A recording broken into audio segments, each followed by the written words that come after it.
Welcome, everybody, to our very first live webinar on this extremely unusual and very important subject, acid reflux. And this is really impromptu. And so I am so thankful for Carol pushing this through and for Robert coming in and helping me with the software. Oh my God bless you. Because if I would have had to have spent the time to figure it out, it would have been another 2 weeks and I would have been in the Bahamas at that point. So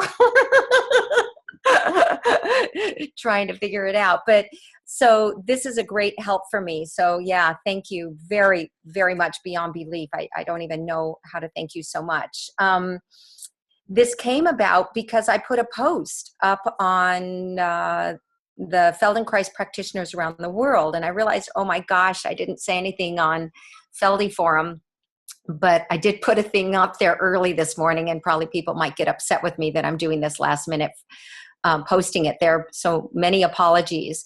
First, I really want to start in the incorrect way, so that way I can get all the incorrectness out of the way by begging your forgiveness for any imperfections and all my imperfections in doing this for the very first time. But I think it's a crucially important subject. And I've been working with people for the last few years in my practice who have severe acid reflux. And I think many of you know I know a lot about nutrition and food and the healing through food and nutrition and biochemistry. And I'm actually pretty wild and crazy about biochemistry and our own internal biochemistry and external biochemistry. So organic and inorganic chemistry and how they work together. I'm also very interested in genetics, and many of you have heard of me talk about different gene sequencing and what happens and why some of us are more sensitive to certain things than others.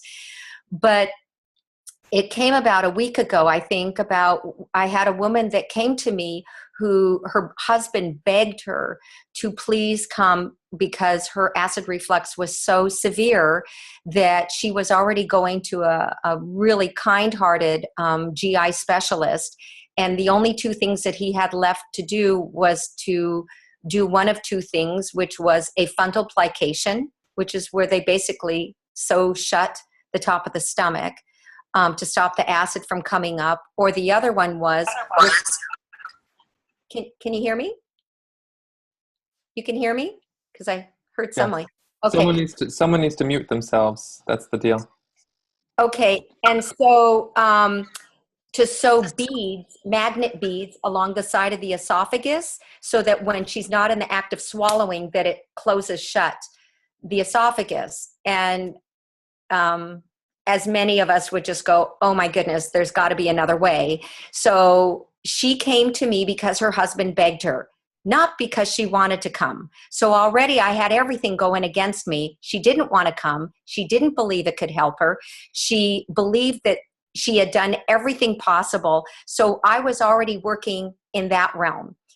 And you know, the work we do is so gentle, especially working with the enteric nervous system. And I see Beth here and I see June here, and both of you have studied with me, and you know, and I'm going to teach you, see if I can teach you this on this webinar, this very gentle way of touching to the enteric nervous system that is literally the weight of a half of a grape. Now, how do you work the weight of a half of a grape in a touch with someone who already doesn't want to be there and is nearly in tears and very angry and doesn't believe anything is going to help? And all I can say is, through many different ways, thinking in Feldenkrais terms, you know, I went to touch her, and I want you to feel, to listen with your hands. And I apologize about any cleavage that's about to show, but I wanted to have you see my sternum, and just so that you can see that as Feldenkrais practitioners, we see the body, we see the skeleton, we see the muscles, and we see the nervous system. We maybe see the spiritual part of the person, all of it put together, the whole being. But nobody talks to us about seeing also our enteric being, right? Our guts, our organs. And as we know, they can give us a lot of heartache. And so what I did is, as I do with many people, I just following down the esophagus and listening for motility in the esophagus.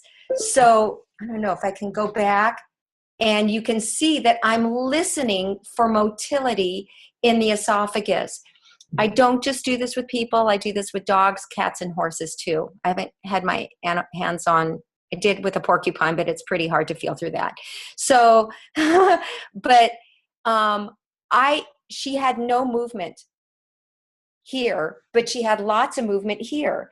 Now, usually for people with acid reflux, it's a problem with the gastric esophageal sphincter, the sphincter at the top of the stomach that's staying open. That can happen for many reasons. It can happen because it's physical and the stomach is actually pushed up against the diaphragm because maybe the person has this posture, like an older woman that maybe has severe osteoporosis, or even the middle part of osteoporosis, and it pushes up. Or it could be postural in that way for even someone young, and it leaves it open. It can be stress induced for people. It can be in that emotional aspect. It can be many things that causes it. The one thing I beg you to understand is it is not only one thing, which is why the medical community just gives people Prevacid or Tums. They give them these acid reducers. And the thing that we know is that it's not high acid most of the time that's causing it. And in the health field, in the nutrition field, we know that actually often it's low acid. Nod your head to me if that makes sense. Does that make sense why it would be low acid, or would you like me to just give you a 5-second explanation? Yes. Okay. 5-second explanation. If it's low acid, you need the high level of hydrochloric acid in there to create a little bit of an irritation to the sphincter so that it closes. If there's low acid, it's not giving the feedback to the sphincter to close, which is why it more often than not happens as people age. Because as people age, the acid level tends to go down. So that's not enough acid to tickle the sphincter, so to speak, to close it shut. But even that, it shouldn't cause so much heartache. With this woman, as I'm finding with people under terrific stress, was actually here. All of this worked perfectly. But no matter what I did, she couldn't feel anything. She couldn't feel, she didn't have sensory awareness. And you as Feldenkrais practitioners have had people come in your practice where they don't have a high level of sensory awareness. So I work with her. She's a woman who goes to a Pilates instructor, etc. And I went to her pelvis and moved, to lift up a leg and move through, and realized there was no connection that happened from the lower half of her body up. So I gave her an FI. See, I can say this to you. You guys understand what I'm saying. I gave her an worked with her to connect through the leg up. And suddenly this movement started to happen. I came up here and suddenly there was movement that happened here. And I took it and if you can see, I put my hand here and I just gave a little rotation. And Beth and June, you both have felt it. That little rotation, she could feel a pull in the throat. Now, she was so shocked and she was so happy that she almost had tears coming down the sides of her face that she could actually feel something. And that was the beginning. She had no acid reflux after that. She came back for another appointment this week, and we corrected it in 5 minutes. And so now I gave her a lesson how to go home and to utilize it 5 minutes twice a day. That's it, to be able to do it.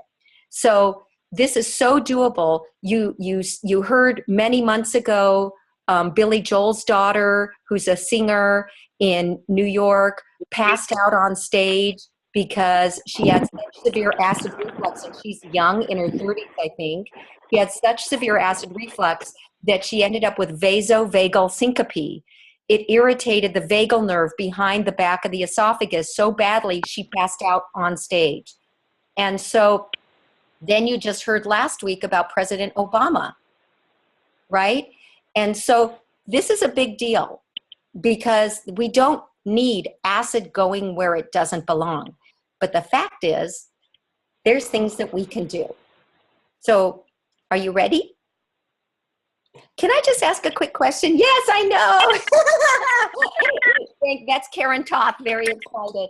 So is anybody calling in from outside of the United States, by the way? I am. I am. Okay, so tell me where you're from. Sweden. Okay, Eva Losser from Sweden. Thank you. Audrey? New Caledonia. Where? New Caledonia. Where's that? Between Australia and New Zealand. Oh, fantastic. Welcome. It's Monday. Anybody else? I'm from New Zealand. New Zealand. Welcome, Valerie. Yukon, Canada. Canada. Hi, Violet. Canada. Hi, Karen. Hi, Elinor. Good to see you again. Also I Canada. felt that too. Remember, you did that to me. Oh, I did. Okay. Yes, Karen yes. hopped by Southern California, so I gave her a lesson that we spent a day together. It was wonderful. I'm also calling in from British Columbia, Canada. All right. This is great. Thank you. I'm calling from Spain. From Spain. Fantastic. Okay. So is this not cool that we can do an impromptu little webinar to help our local on this earth, Feldies? So I get so excited about being able to communicate like in your own kitchen. Okay, so let's start with a little bit of, and again, I've never taught this without actually physically doing it on somebody. So again, this is our first approximation. This would be very cool if we can do this way and teach this very delicate hands-on work without me having my hands on you to get you to feel it. So, okay, I see June jumping in her seat there. So, yeah, thank you. Oof, this is great. So you could do it when you're snowed in or wherever. So, okay, so go into your place of sitting, being soft and gentle in your seat, and relax. Usually, we do this lying down. This is really important to do this lying down because in that place, it's non-habitual and you can be more sensitive. But since you're not, this is cool. Let's do it in the sitting position. And I ask if you can see how I'm resting my fingers, just the pads of my fingers very quietly along the line of my esophagus or your esophagus, and turn it clockwise, just a little bit clockwise, but you're not moving your whole body, but the idea is with very clear intention that you're going in with the pads of your finger to your esophagus and see if you feel, or you like that one, NLP wise, they kicked my butt on that one. See if you feel a pull, thank you, if you feel a pull in your throat. And okay, thank you. Carol's asking above or below the collarbone. Either. And the reason why I'm saying either is for right now, I'd like for you to just find the listening. So explore. Don't go to the throat, though. Don't go to the throat. Carol, bring it, and everybody, a little bit more so that you see my manubrium everywhere here. So it's kind of just a little bit around there and lower so that you feel maybe a pull that happens in your throat. Can anybody feel that pull? Yeah. Okay, so we get some people feeling the pull. Linda Tittle, can you feel the pull? Okay, Eva, can you feel a little bit of a pull? Do you mind if I call out your name when I'm asking, because you're right here? I'd like to see if you can. I'm thinking, may I ask? Yes, please. Clockwise, is it left? Is it clockwise for me or for you? Huh. It's clockwise for you, Okay. but it depends where you are, right? No, clockwise for me is always the same. Okay. Right is right for me, but my right is your left, right? Yeah, so you're going, so the clockwise is this way. Okay. Okay. Now I'm glad that you asked that, because I just came back from spending 3 weeks with Linda Tellington Jones, and Albert Popp did some great, from Germany, I don't know if you've heard of him, did some great research on some of her kind of T-touch work, measuring light that transmits through the cells and using light as a transmitter versus just nerves. And he found that it happened clockwise or counterclockwise. For me, I find working with the organs, there's something that happens when we work clockwise and something that happens differently when we work counterclockwise. Eventually, I'd like to see if we can find it either way, but there's something that creates that pull going in that clockwise way. Now, yes, Robert. Gika made a comment asking toward the heart. That would be a clarifying statement. Oh, that's a great one. Is Gika here? I don't even see her. She's in there somewhere. Okay, good. Oh, Gika, that's a great one. Thank you. Oh, there it is, toward the heart. I'm here. I'm I here. love it. Yes. Hi. Okay, Gika, thank you. Yes, towards the heart.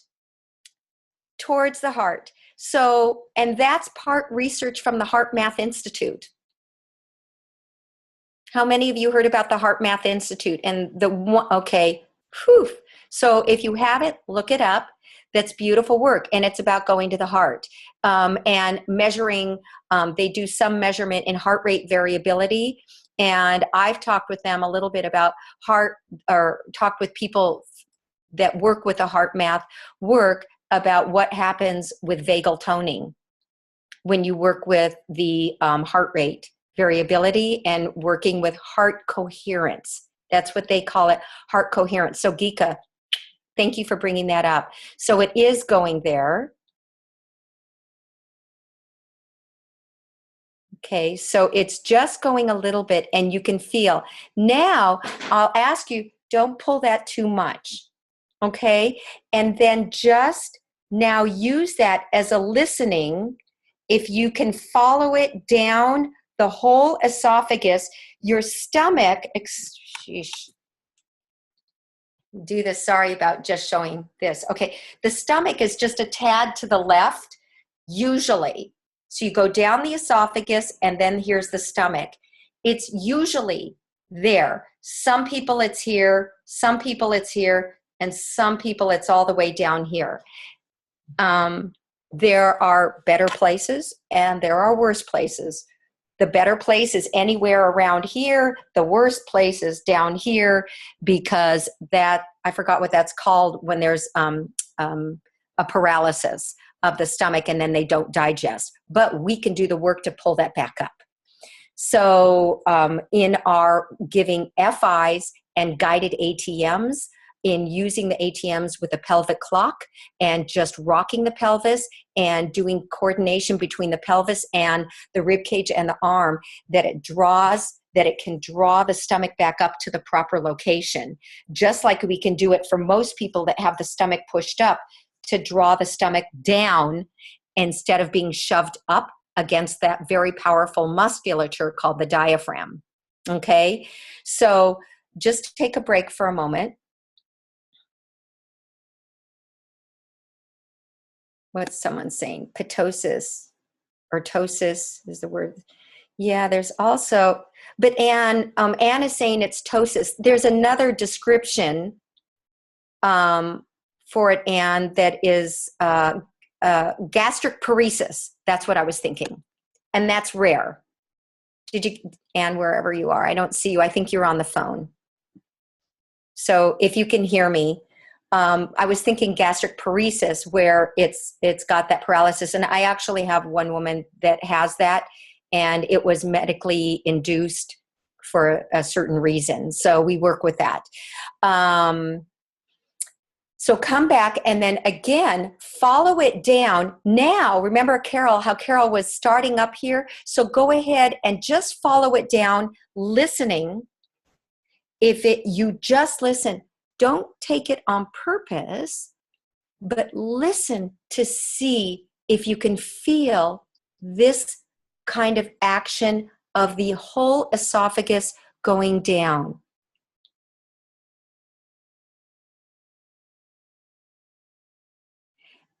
And if you joined us today because you have acid reflux, listen where it maybe isn't speaking to you in that soft modal way.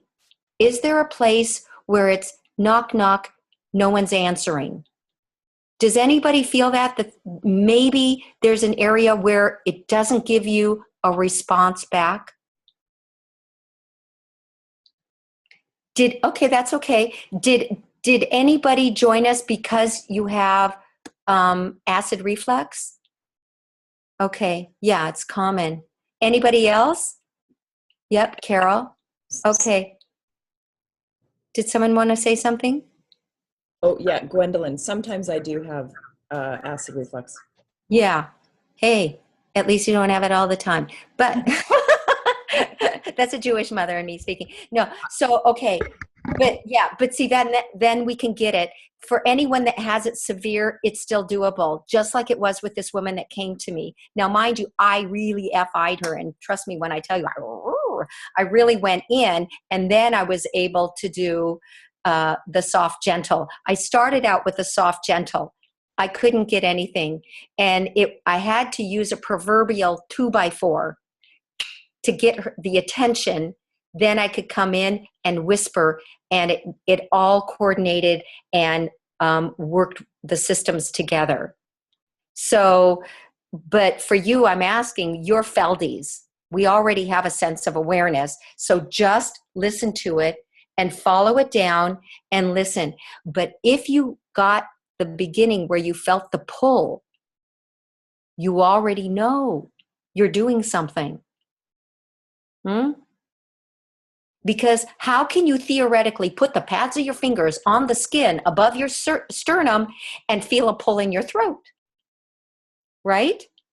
Because you used your central and peripheral nervous system to speak with your enteric nervous system, because they all tie in together to make us, makes who we are. So I apologize, I'm separating out, but I'm only doing that to bring it back together. Does that make sense? Okay, now take a break for just a moment. I came up with a couple of things. So so with the idea, if you're sitting on your seat, start to just rock your pelvis a little bit forward and back, because I don't know. I don't get the opportunity to have my hands on you. I don't know where the reflux or the acid reflux is coming from. Suzanne's doggy loves her. Okay, and you rock your pelvis. As we're rocking the pelvis gently forward and back, think of how your organs are moving, right? So as you rock your pelvis, let's right now just rock the pelvis with the idea of the belly being soft. Believe it or not, you would be surprised One of the reasons some people have acid reflux because they don't even know that they're holding their belly so much. So this woman that came to me last week and this week, her Pilates instructor was teaching her X, Y, and Z about how she's always holding in the bottom of the belly.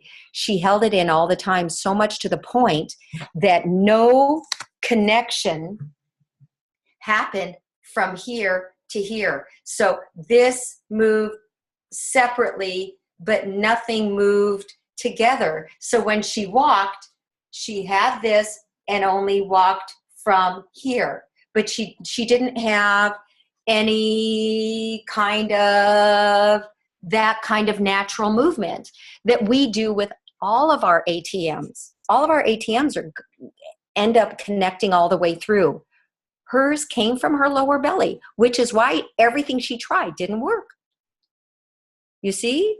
So I invite you, as you do your ATMs on your own, see where it's connecting up across the diagonal, right from, I apologize that I keep getting up, but that it connects across the diagonal and then all the way up, and you get this kind of motion. Because you'll be able to soften the esophagus. I think what's happening for some people is, believe it or not, the cartilaginous tissue is actually getting hard. It's actually, on some people, what I feel, getting stiff. I don't know why. It may be lack of movement. It may be many things. But I know Feldenkrais, awareness through movement, can unstiffen it. And Ruthie's steering wheel in the Bones for Life truly unstiffens it. So you're going to get a piece of ATM with the steering wheel piece, and you're going to see what we're going to do. So as you're sitting. May I say something? Please, yes. The steering wheel isn't Ruthie's, it's Dr. Feldenkrais. You find it all the time. Steering wheel, really? Oh, really? Yes, all the time. It's the basic. It's Is it? elementary. It's side bending, right? No. No, it's not side bending. I'm glad you asked this. I'm glad you brought this up, Eva, because last night I was thinking about it, going, It depends what you mean with side bending, but I make you a movie and send you. Oh, please. Okay, do it, because this is what's going to enrich us, right? Yes. See, to me, when Moshe did it, when Moshe did it, I got it as this, right? When Ruthie did it, the big aha for me is here to the thoracic vertebrae.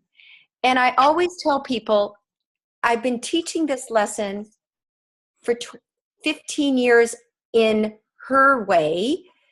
And I always say, please excuse my very bad analogy, but this is my best descriptor that I can come up with. When you have your hands on your sternum, it's a terrible descriptor, but it works.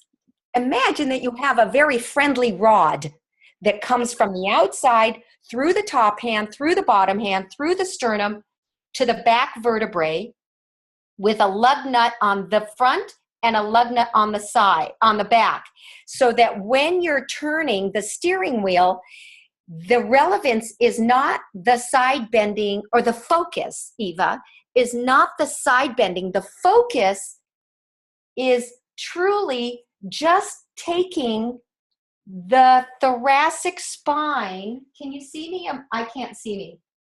The thoracic spine here to get that movement there, so that all we're doing is changing the focus.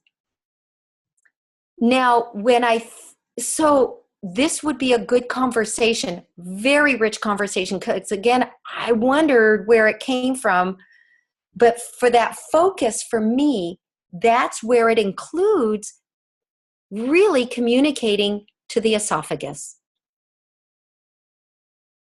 That's where it really softens, because if I'm thinking the movements here to here, I'm moving now with my intention clearly the esophagus.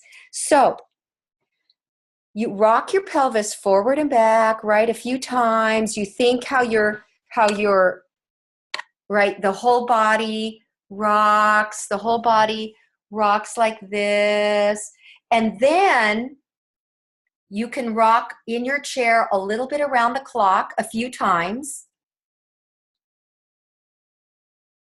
And then you can put your hand on your steering wheel. And when you put the hand right here on the sternum, the idea I ask of you is to make that clear, intentional connection visually, sensorially, in that kinesthetic, connective kind of way through your esophagus all the way through to the back of the vertebrae, as if you were indirectly moving that thoracic vertebrae. So you're not doing a big thing anywhere, but that you're connecting through the esophagus to the back of the thoracic vertebrae, and you're creating that rod movement, and that's the area that you move then around. Does that make sense? Does that make sense what I'm describing? Yeah? Good. Okay, because I find that when I give a functional integration lesson to somebody lying on the table, and my intention is 100% as I put my hand here to make the connection through the esophagus, through to the back thoracic, corresponding thoracic vertebrae, then all of this, the intercostals, the ribs, all of this starts to move. And the area, the ribs under here move beautifully. You know how the ribs here aren't as mobile as the ribs down here, right? So all of that, 5 minutes. Yes, Robert. There's a couple of questions in the chat box that might be useful to get to, which is, Carol has a couple, and Beth is wondering if you could clarify, you said some of the cartilages are getting more and more stiff. Which cartilages would you be talking about in that case? I think what I feel, thank you, Beth, and thank you, Robert, because I'm busy looking at the screen. I didn't see that. Yeah, thank you. I believe it feels to me, after touching hundreds of people, there are some people that it feels like it's the cartilaginous tissue of the esophagus. Beth, where did you go? I don't see you. There you are. There you are. Okay, good, good. It feels to me that it's the cartilaginous tissue of the esophagus. Of course, you know, the biochemistry part of me will ask, do you take calcium supplements? Do you have short hamstrings? Do you feel that, you know, so I start kind of wandering around their body, where else do they feel tight? It can't just be one area. I'm wondering, is it because it's in their biochemistry? Is it because they're taking a calcium supplement that's creating calcification in places? I don't know. I'm checking it out. Is it because it's how they sit, stand on one leg, one side, that's causing stiffening all the way through or to certain areas?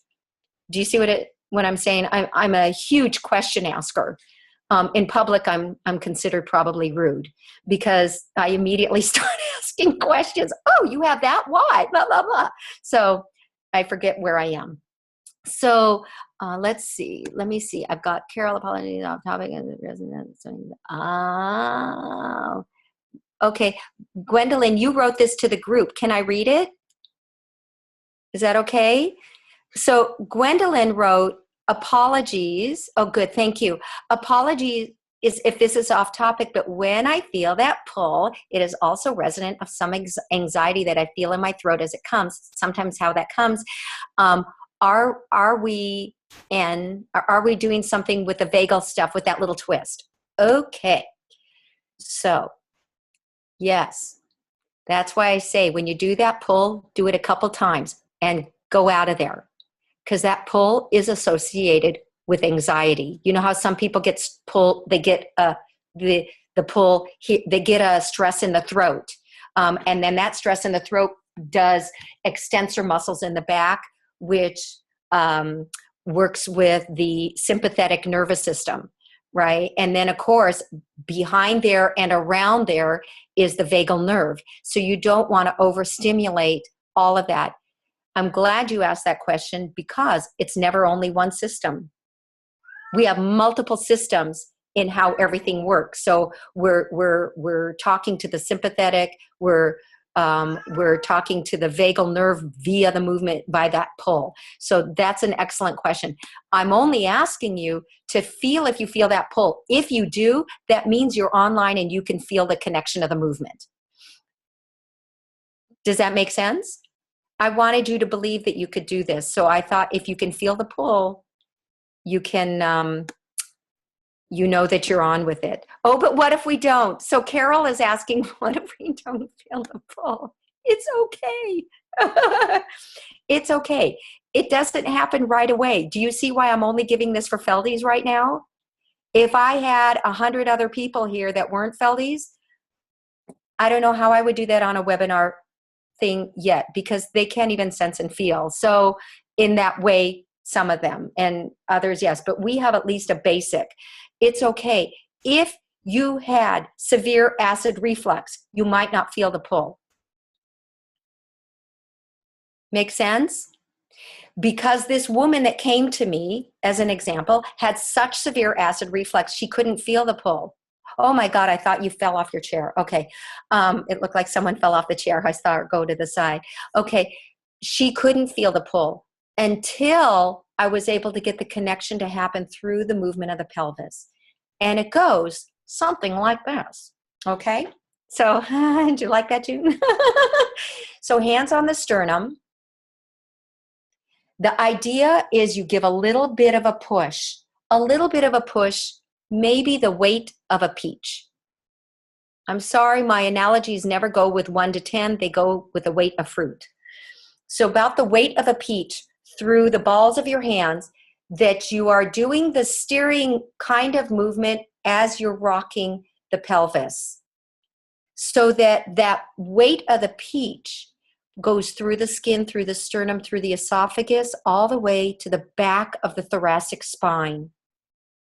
You are moving your esophagus. You are saying, welcome to having a soft, healthy, movable tonicity, a strong, potent tonicity, an appropriate tonicity is what we're looking for to create that movement and that connection up there.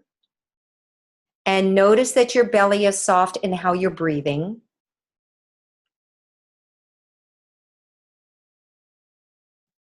So the idea is that you're doing this ATM, this awareness through movement, that you are welcoming the movement of your esophagus here to be involved in the movement of your body.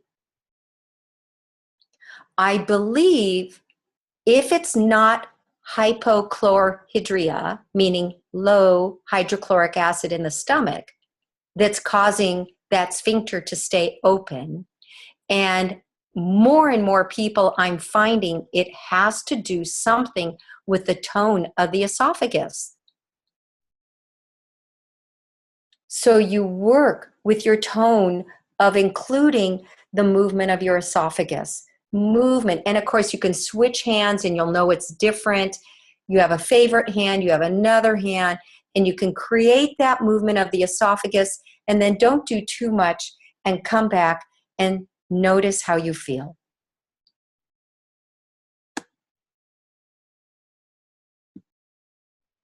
Valerie says, this seems to be a good explanation. Where did she go? For why some people experience nausea doing ATM.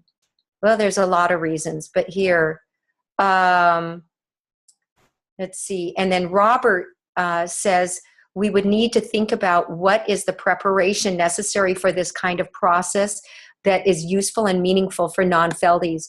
Absolutely. I'm giving you an overview. I'm giving you a down, dirty, here it is on a buffet platter. right? And in that, you're going to take your ATMs and think of them a little bit differently, because so many people suffer from all variations of acid reflux. They can have in their apothecary DGL, the deglycerized licorice root. They can have in their apothecary Swedish bitters. They can have in their apothecary different foods that they eat and that they don't eat. That's one piece for some people. But I wonder, as I'm experiencing, how many people, because we do this. And as this happens, the esophagus gets pulled. It doesn't always get pulled down to the gastric esophageal sphincter. Now, mind you, when it is only the gastric esophageal sphincter, the top of the stomach, there's stuff that I do for that too. I don't want to do that today. I really want to focus on getting the esophagus to be soft, pliable, and movable. So do you see, here's another way that I do it. It's like I can just take the fingers and I'm moving it this way. See, I see Carol come back, and even, so you could do this, but I invite you to go here to your esophagus. Your esophagus. Yeah, see, look at me. Can you see me? Can you see me? Yes? Okay. There. So you see, I'm pulling and moving my esophagus. You'll notice that my fingers are under my name. Your fingers are under your name. Oh, and Misha says her breathing is wider. This is wonderful. My fingers are under my name on the screen. This might be a time to talk with Carol. Okay. Yeah, Carol is, I think it was just a visual. Here, can you see me better? I'll take you off mute, Carol. So what's going on? Elinor's name is running along the bottom of the little screen where her hands are, and I cannot see. That is better. I really didn't understand what you said when my fingers were in the wrong place. You were here. Okay, and I should be where? I'm saying go on your esophagus. Line up onto your esophagus. Oh, okay. Now, it's interesting because I have found a couple of men in my practice who I could feel not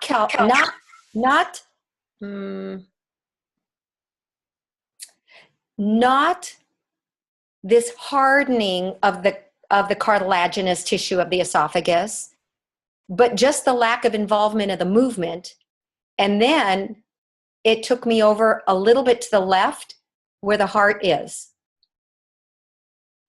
And something didn't feel right with these fingers here. And then had them checked and found out they had a heart issue. So we were able, then they go to their doctor and we work with that. But I still wondered,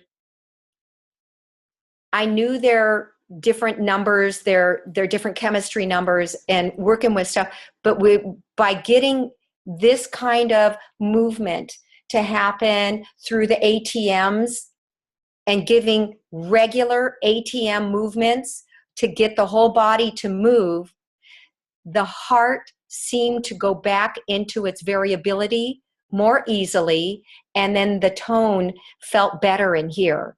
Because it wasn't a numbers of cholesterol issue, but they found something where the heart wasn't pitter-pattering properly. Does that make sense? I think that in the future, us willing, God willing, that we keep this work vital and alive, you will see that even cardiologists will send people for Feldenkrais lessons, not just because of stress reduction, but because everything needs to move. If it's not moving and the rib cage isn't getting these movement lessons, what's inside gets stiff.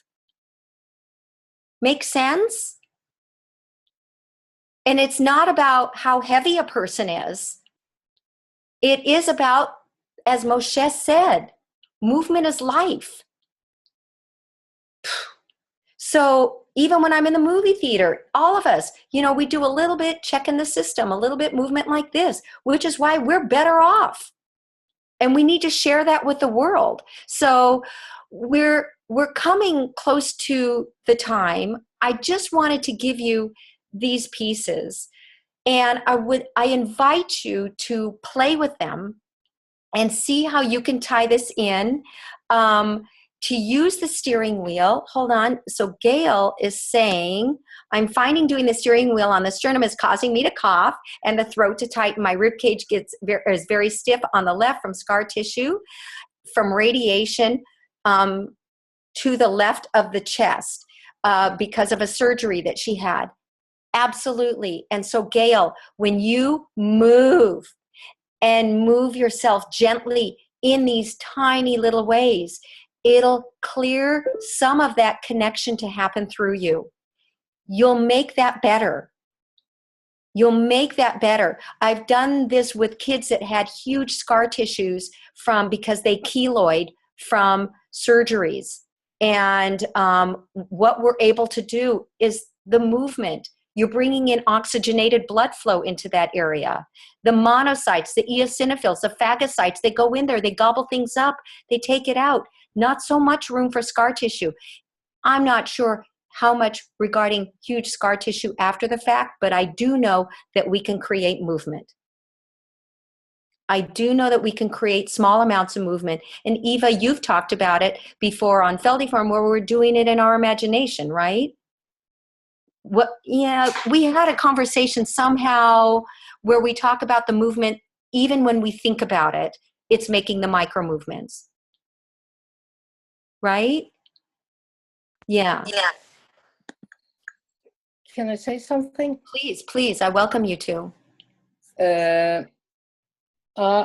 When I see you, you look to me like you're making the ATM of the Chanukia all the time. Well, because that is actually upward in one way and down in another, and then you get the rotation, right? That's why I'm saying, and that's why I'm saying. And that is such a basic movement because it's the reflexes of life, the Kia. So that in the thoracic spine, right? Yep. Yeah, you do it on Tuesday, okay? You have to know my mother was a Hebrew school and religious school teacher. And so the children typically come to Hebrew school after school.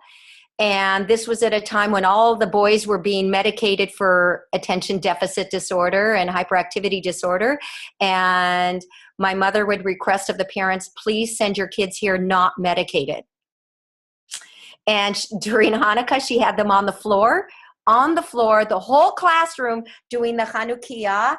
And she's taking them and doing all of this.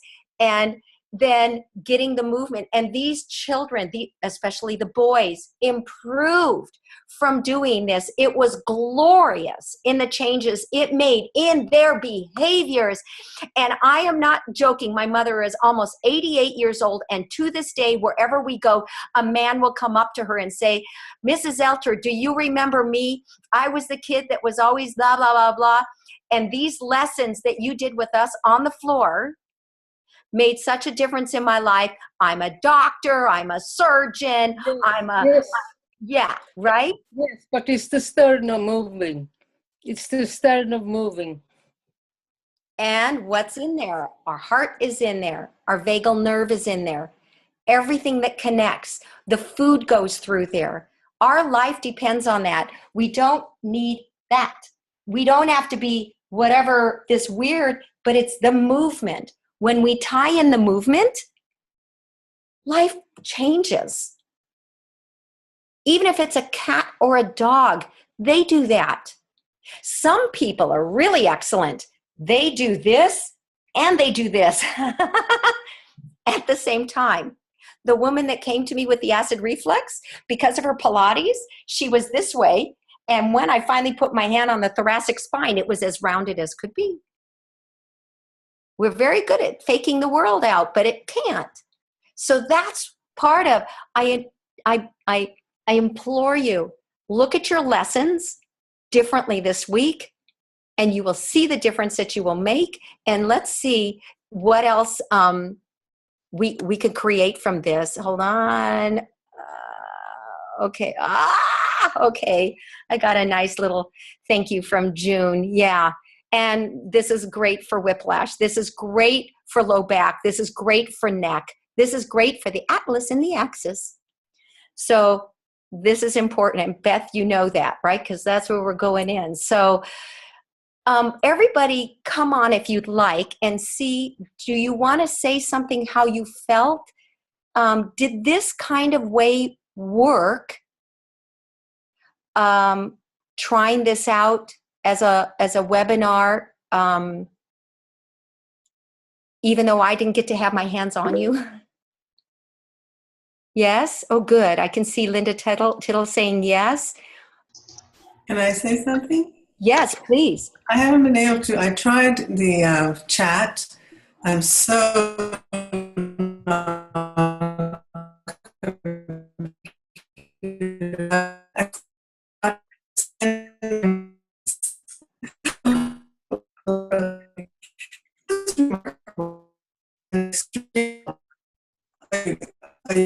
everybody's froze. Can you hear me? I didn't hear anything. It sounded like it didn't sound good. I don't know if that was me. Was Robert? Could you hear Eileen? I did not. That's Eileen's connection's a little slow. Oh, it's slow. Maybe if you mute yourself, Elinor, it might give her a better chance. Okay, let me mute myself. One more time, Eileen.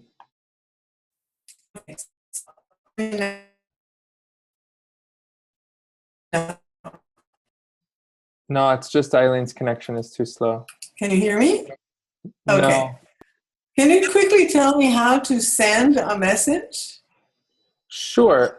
Basically, you click the chat button at the bottom of the screen, and a box will come up, and then you type at the bottom of that box, and it will. Yeah, but then how do you send? Press return or press enter. Oh, I see. That's right. Bummer. Okay, so now you can chat. Can you hearing me? It would be better to chat because your connection is a little slow. Okay, let me try to chat then. Anyone else? You can come back, Elinor. Oh, am I on? I'm on. Okay. Yeah, I can see people are sending me messages. Oh, good. So, you guys, thank you. Everybody come back on if you can. Oh, this is beautiful. This is beautiful. So people are saying, June is saying, very helpful suggestion to include the image of the esophagus in the ATM and FI this week. Is it Amara? Oh, fantastic, because I know we're friends on Facebook, but I didn't know how to pronounce it. So you're saying thank you, and Anat is saying, Elinor, do you have any suggestions how to work with my 4.5-month-old baby? Yes, but it would be teeny tiny, the weight of a half of a grape, and a touch in a moment. It's just a moment touch, not anything more than that. So, and that would be if your baby has acid reflux. So that would be a whole nother thing. And Suzanne De Stefano is saying thank you. And Ellie Mae enjoyed it also. Her dog. Okay. Yes. And thank you, Eileen. God bless you. I got the message there. And Carol, this is from my heart to you, because nobody should suffer with acid gurgling up and affecting them. This is doable. This is workable. No, I know it for sure. I see you're on mute, and I just want to say this is doable. This is doable in such a difficult way for you. This is not so difficult. I promise you. But, you know, you need to have a multiple prong with with the DGL, with the a good probiotic, and a little bubbly water with some of the Swedish bitters, like a mineral bubbly water with Swedish bitters, a little bit. And you continue to work with the esophagus, because Carol was my inspiration in what she was writing to me. And I thought, let's see what we can do to get this online to help, because then many people started writing in. So whether it's you or your loved one, or a parent, right? And God knows, we adopted a dog 1.5 years ago. She has severe acid reflux. Who would have thought? You know, they didn't know what it was. And we found out it's severe acid reflux. I do a little bit of this. The last burp comes out comes a nice solid poop out the back end, and we're good to go. You know, but who would think a dog would suffer from it? But she's a deep-chested dog. So, yeah. Okay. So people are saying thank you. Gwendolyn is saying thank you to Carol for getting this going. And Robert, without you. Wonderful, Robert. Yes. You're very welcome. And if any of you would like to learn more about how you could do this on your own, contact me.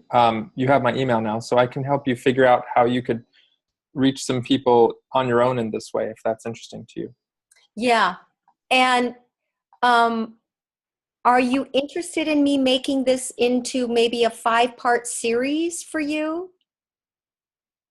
Yeah. Oh, I'm getting all of this. Okay.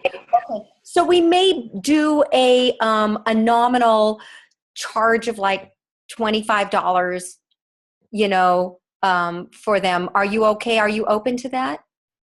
Okay, fantastic. So this one, Robert is going to help me. Oh gosh, look at all you guys saying yes. Robert is going to help me get this up. We'll put this up for you. We'll get you the link, the thing that I'm bad at doing, and then you'll get the link right away because Robert is involved in this. Because if it were up to me, I'd say yes, and then I'd go and take my dogs for a walk. So yeah. Okay, suggested ATMs. Somebody, Amara is writing suggested ATMs is rocking the pelvis. And then rocking, when you're lying on your back, rocking the pelvis around the clock, holding the steering wheel, moving the steering wheel with it. The other one I want to give you that is one of my favorites. It's a little bit Ruthie-like. Can you see me? Okay, so I know that I've got the light behind me, but I stand up and I literally just do the steering wheel over one foot and then over the other foot. And the idea is, in the steering wheel, I'm moving my esophagus over one foot and over the other. And I will recognize that I move better over one foot than the other. How do I know that it's my skeleton? How do I know it's my muscles? How do I know it's not my pulling of my own esophagus? It's a big deal because it doesn't want to go in another direction. And so, and I'm being careful. I am not doing it to trigger off anxiety. I'm being soft, gentle, and caring with myself. And I can do it sitting. The idea is I'm going across the diagonal.